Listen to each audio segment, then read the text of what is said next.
12ஆம் வகுப்பு கணிதம் அலகு 10 சாதாரண வகைக்கெழு சமன்பாடுகள் பயிற்சி 10.5 இரண்டாம் கணக்கு பார்க்கலாம். செங்குத்தாக விழும் வான்குடை மிதவையின் திசைவேகம் v ஆனது v பெருக்கல் dv/dx சமம் g × 1 - v²/k² எனும் சமன்பாட்டை நிறைவு செய்கிறது. இங்கு g மற்றும் k என்பன மாறிலிகள் ஆகும். ஆரம்ப நிலையில் v மற்றும் x ஆகிய இரண்டும் பூஜ்ஜியமானால் v ஐ x இன் சார்பாக காண்க என கேட்கப்பட்டுள்ளது. ஆரம்ப நிலையில் v மற்றும் x இன் மதிப்புகள் 0 என கொடுக்கப்பட்டு v ஐ x இன் சார்பாக கணக்கிட சொல்லி கேட்கப்பட்டுள்ளது. வினாவில் கொடுக்கப்பட்டிருக்கக்கூடிய வகையீட்டு சமன்பாடு v பெருக்கல் dv/dx.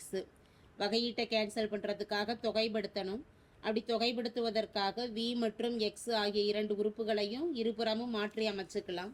அப்படி மாற்றி அமைக்கும் பொழுது v உறுப்புகளை இடதுபுறம் வச்சிட்டோம்னா தொகுதியில் v dv இருக்கு. வலதுபுறம் இருக்கக்கூடிய 1 - v²/k² கீழே வகுத்தல்ல கொண்டு வந்துடலாம். அடுத்து y g அப்படிங்கிற உறுப்பு நமக்கு வலதுபுறம் இருக்கு. அந்த g அப்படியே எழுதிட்டு இங்கே இருக்கக்கூடிய dx வலதுபுறம் போறப்ப பெருக்கல் dx என அமையும்.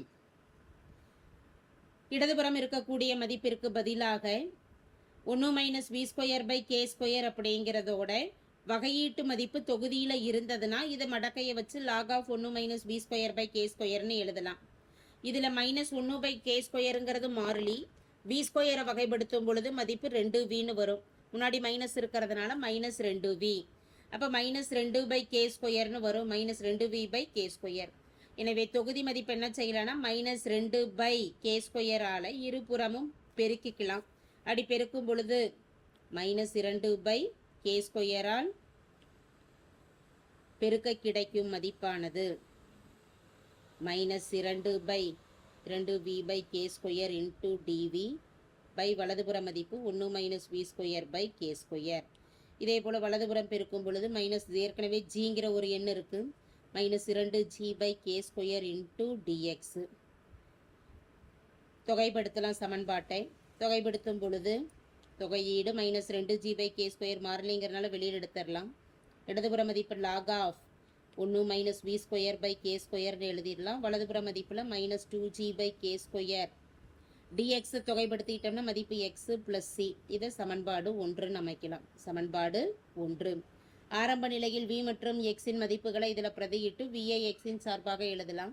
v இன் மதிப்பானது 0. அதே போல் x இன் மதிப்பும் 0 என பிரதியிடலாம். என 1ல் பிரதியிட கிடைக்கக்கூடிய மதிப்பானது log of இடதுபுறம் 0/k² எனும் பொழுது மதிப்பு 0. 1 - 0 எனும் பொழுது 1 தான். log 1 சமம். வலதுபுறம் xக்கு 0ன்னு கொடுத்துட்டோம்னா -2g/k² × 0 + ce.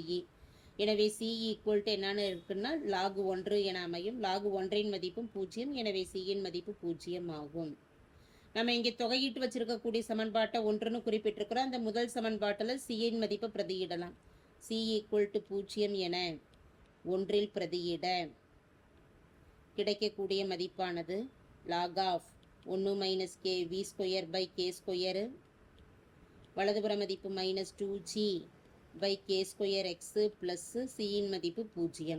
எனவே சமன்பாடானது log of 1 - v²/k² சமம் -2gx/k². மடக்கையை கேன்சல் பண்ணுறதுக்காக வேண்டி இருபுறமும் அடுக்கு குறிக்கு உயர்த்தலாம். அதாவது எக்ஸ்பனன்ஷியல் எடுக்கும் பொழுது இடதுபுறம் லாகு கேன்சல் ஆகிடும். 1 - v²/k². வலதுபுற மதிப்பில் -2gx/k² ஆகும். இதில் 1 - v²/k² வலதுபுறம் கொண்டு வந்துட்டு எக்ஸ்பனன்ஷியல் மதிப்பை இடதுபுறம் கொண்டு வந்துட்டோம்னா சமன்பாடானது 1 - e⁻ -2gx/k² -v² வலதுபுறம் போகிறப்ப +v²/k². k² வகுத்தல்ல இருக்கிறத வேணா இடதுபுறம் கொண்டு வந்துட்டோம்னா தேவையான சமன்பாடானது k² பெருக்கல் 1 - e⁻ -2gx/k² v² என்பது தேவையான சமன்பாடு ஆகும்.